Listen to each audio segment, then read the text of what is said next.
Welcome back to another episode of the Royal Report. And we are doing something really different and really special. We have a special guest with us today, Miss Sandy Simmons.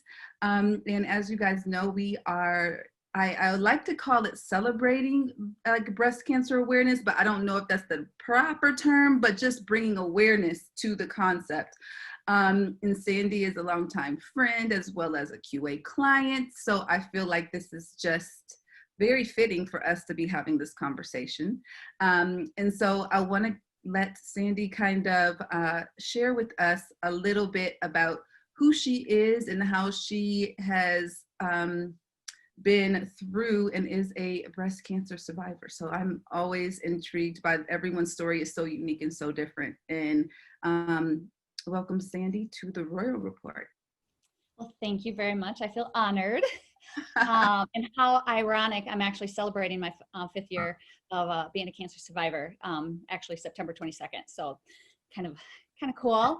That is so cool. Yeah.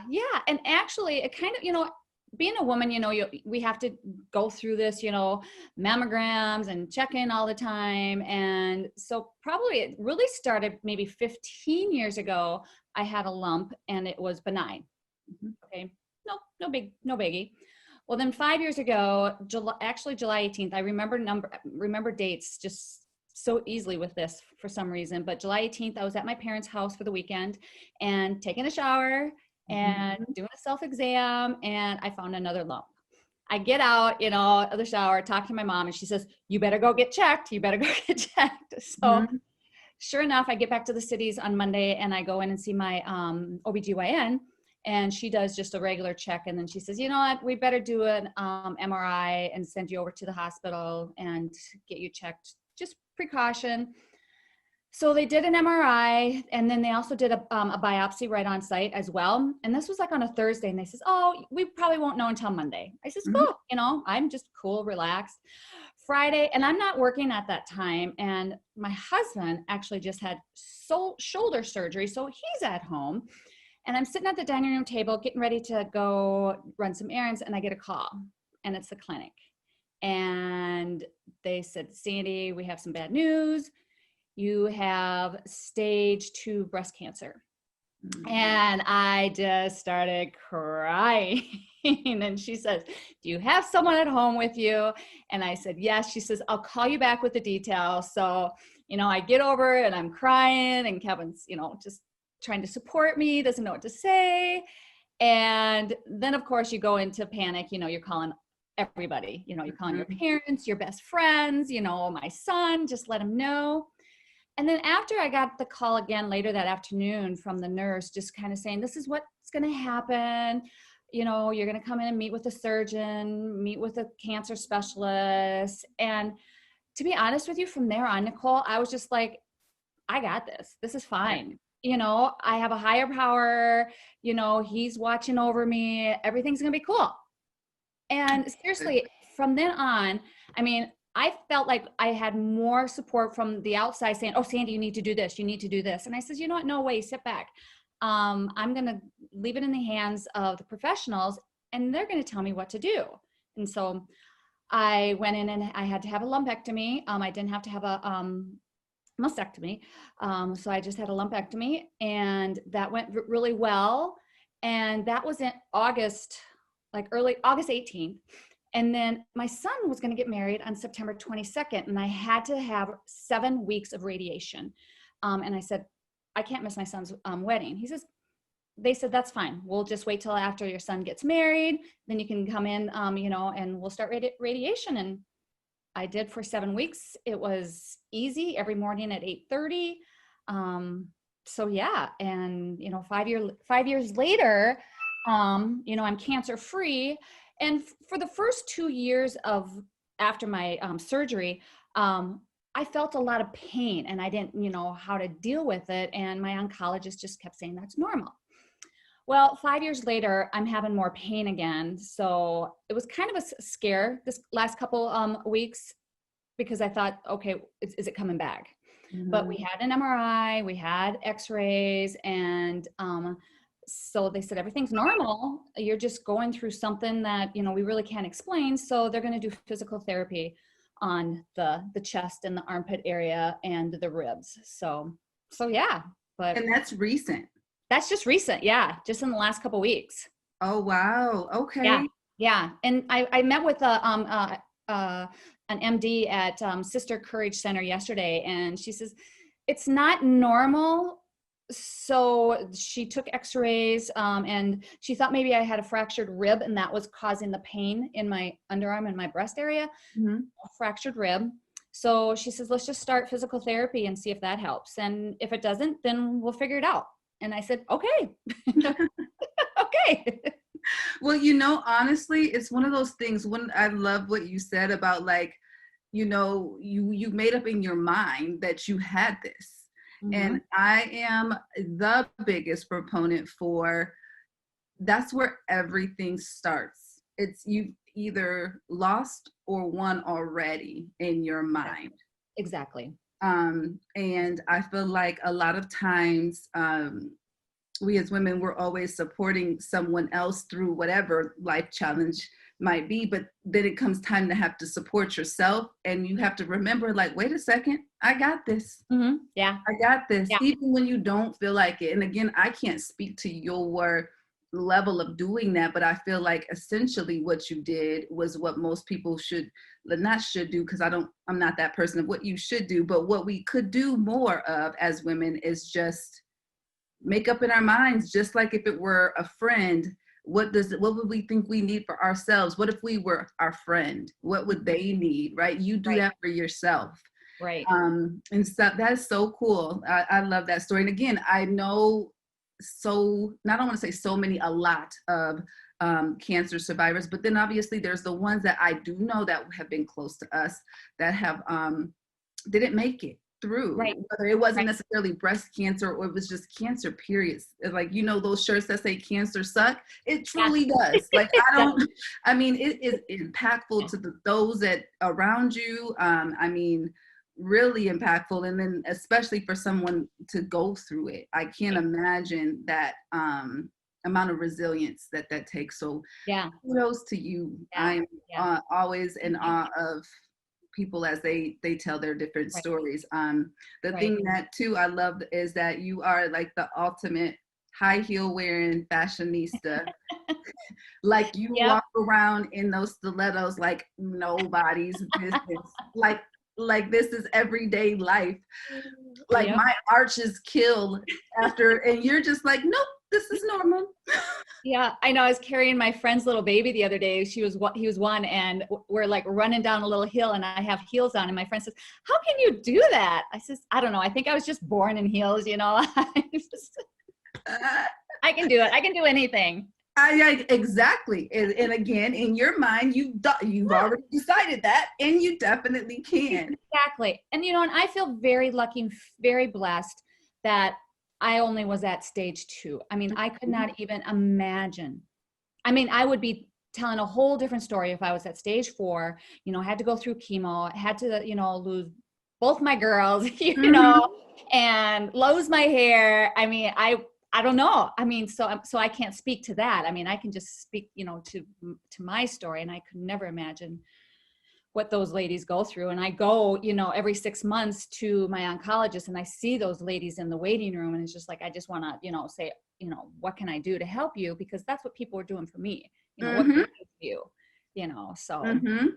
And that's one of the reasons why, again, we at QA spend so much time on just the whole woman, right? It's, yes, we sell clothes, right? And that's important to business, but I feel like for me as an individual, and my reason, my why is so much beyond the clothes, but it's the empowerment of women to kind of own their space, no matter what that is. Right. And I think essentially, whether it's mental health, physical health, emotional health, and I just honestly was raised by my granny, who really instilled in me that if you don't take time for you and you don't love you and do the things that you need to do for you, then how can you expect someone else to? And I think even if, you know, there's people who may not feel that same way, but it impacted me in a way to want to be a bridge and a gap for other women out there who might need that support too.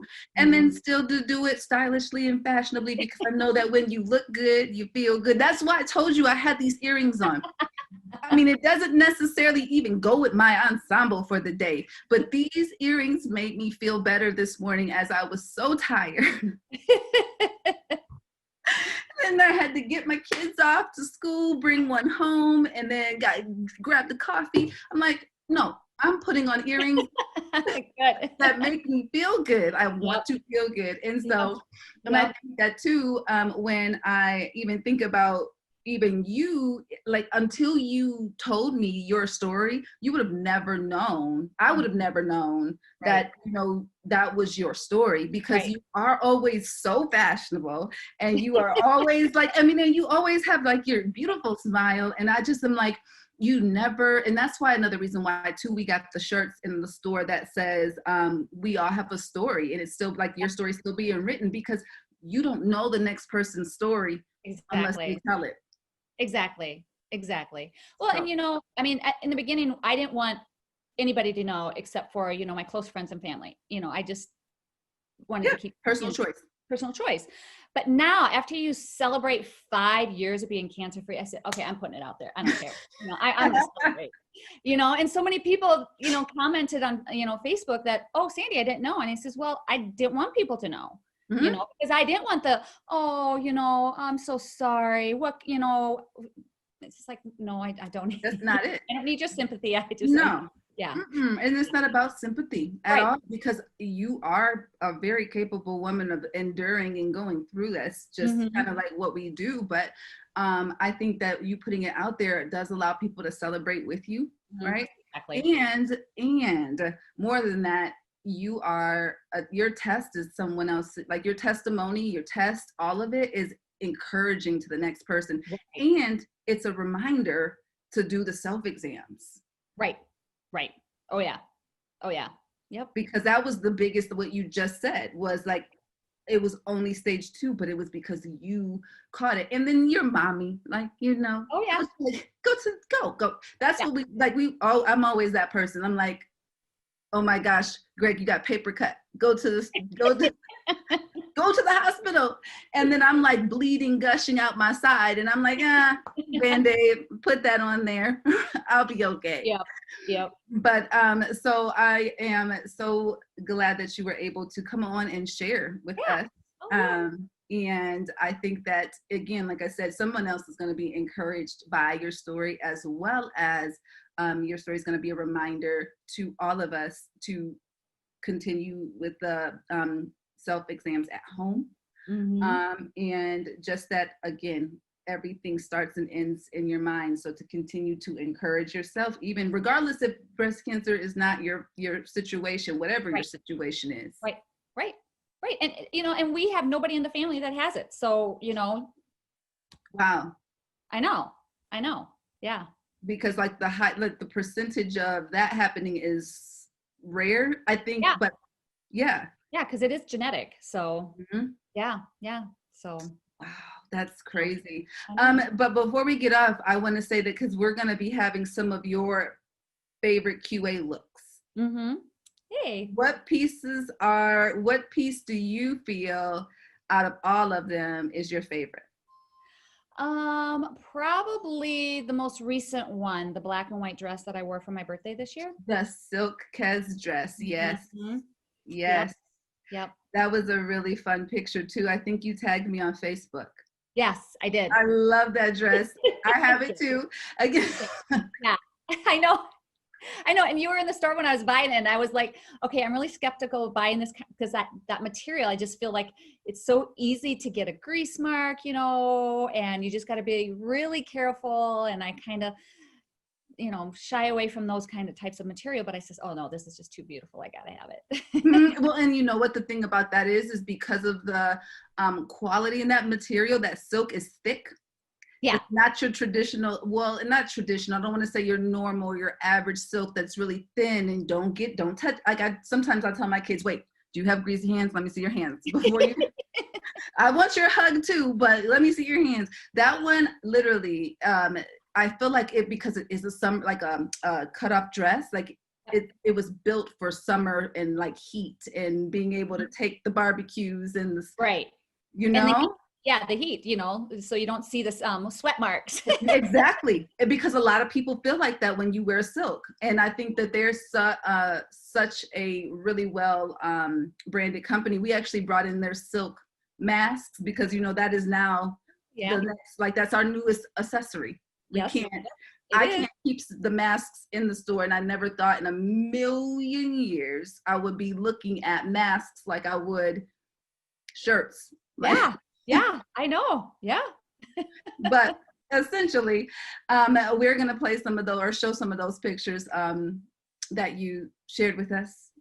And again, like I said, I always love your styling. You're always, I mean, your like regular wear is not normal, like every day, everybody else's regular wear. You'll be like, oh, I'm just walking around. I'm like, no, you're not. You gotta be going somewhere right now.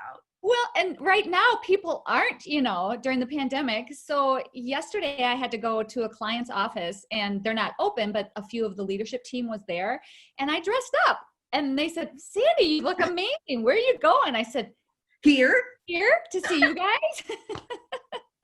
I mean, why not?